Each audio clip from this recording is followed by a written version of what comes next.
4. Pagkaayo gayud ang pagpasalamat sa Ginoo, ang pag-angit alang sa imong kadungganan. Nakalipay ka nako Ginoo ang gamhanan mong buhat ug nag-awit ako sa kalipay. Something wrong.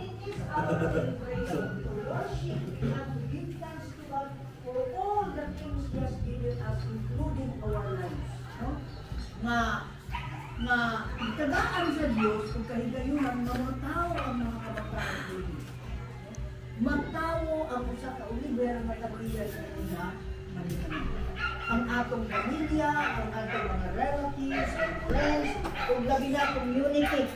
Ang ama sa usa ka Kristohanon mga panimalay. It is a place where members of the family enjoy. Kita karon pag humanatong blessing, mag-enjoy ta. Magbanding-banding ang pamilya, di ba? Lipay ka. A place to rest. A place of privacy and sense of security. Kaya dili na mahadlok galing balay. Pag-trang ka nito sa balay, secured ka na. Isang kanyang uban, malipay lang. Bisa mag-sim lang sandig-sandig sa puwertahan. Murag kampante na ta kay nga atong balay. Atong balay. Kaya, God's ideal home is where the family love the Lord. Ang usa ka ideal nga panimalay, mao ni nga ang pamilya nahigugma sa Dios. Kay dili nato ikapasigarbo nga ay kay napanday ning balay ka ako ning kwarta, ako ning pinarangkamutan, ako ning pinangabuhian. No. It's all coming from God. Ditagaan ka sa Ginoo kay gayunan na makatrabaho ta. Maayo atong lawas. Magkasweldo kita, naatay pamilya nga mapiyalan, naatay pamilya nga nahigugma sa ato. Malipayon kita. But sometimes we cannot deny the fact that family faces problems. No?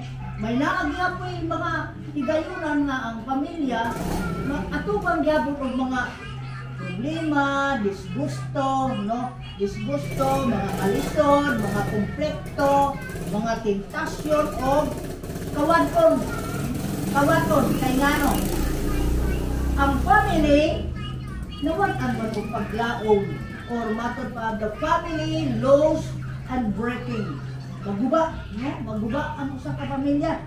Because the best is ang pagmamahal nato sa usang-usa na ang respeto sa ginikanan, respeto po ta ginikanan, kaura nato nga kitang ginikanan nga respetohon sa atong anak. Kita po na mga ginikanan, mo respeto ta sa atong mga anak. Dili lang kay, kita ang nanay, kita ang tatay. Sunod mo sa ako ako magbukot. Atong kabataan, walang masabi. Kipahit na lang, pero gubo-gubo ng dugang, kay gusto may sabiyon, no? It's all about love and respect. Kaya, matod pa ni Apostol Pablo in 1 Thessalonians 5:16-18, be joyful always. Pray continually, give thanks in all circumstances, for this is the will of God in Christ Jesus. Usa ka best na quote nag-ingon, no family is perfect. Why pamilya nga perfecto? We argue, magsupliko. Amo ka mapasidunggan o pinaagi ni ini, mahinumduman namo nga kami imong piniyalan sa tanang butang. Himoa kaming mapaugsanon, dili mapagarbuhon o ginaot na kini nga panimalay ni uyan ang kandila.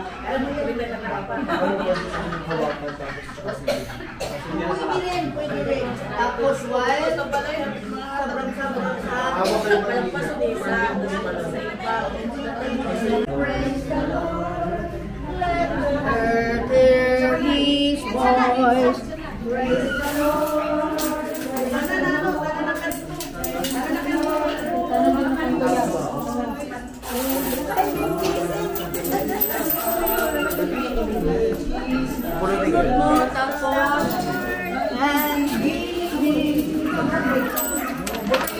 May pwede ng bata yung pariyan. Ay, pag mga naman, time siya.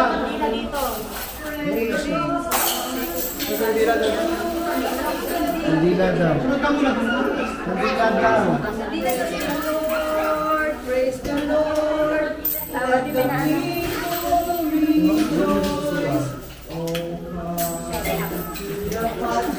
Sa ikaw.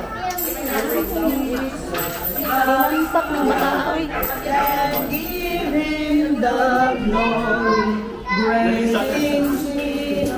Ah, baras-baras po ko ay.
Pulutan na ako?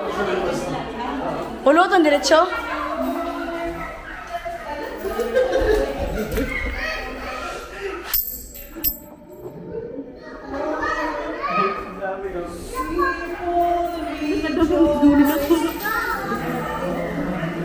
What's wrong?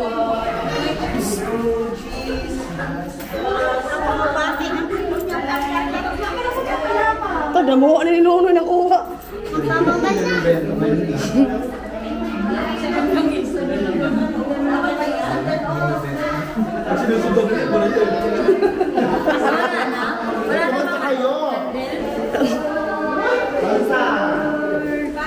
Hala, sinunog ka na mo nakuha na 5.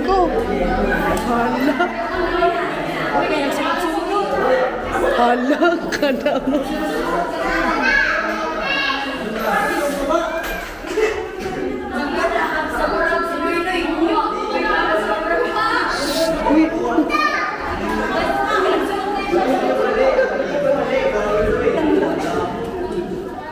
Ito sa likod sa Christmas tree.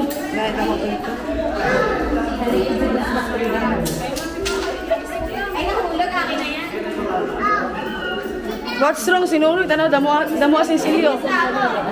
Sinunog ka, damo asing silyo. Sinunoy. Sinunoy, milyonaryo na.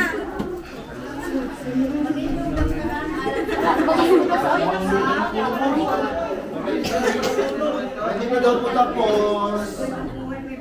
Malindot kang tanan, ato mawiton ang nga pinatugpon kay ginasaligan. Kay ginasaligan, magmaputi, kay kakalakas,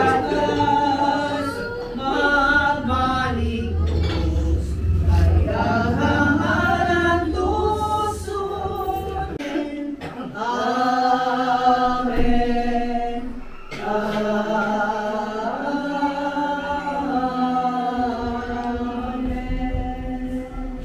Magpalangpak na ako.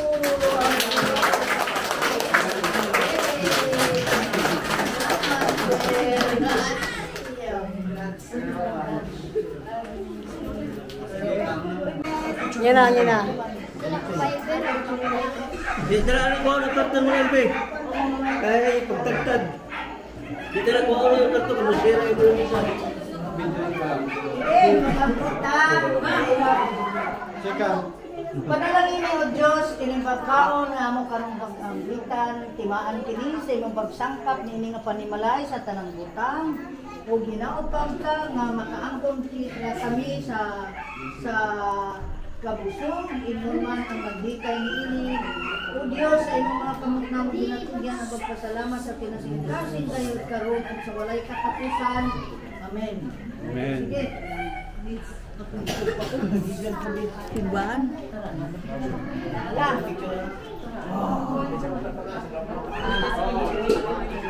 Sige na, mauna mo.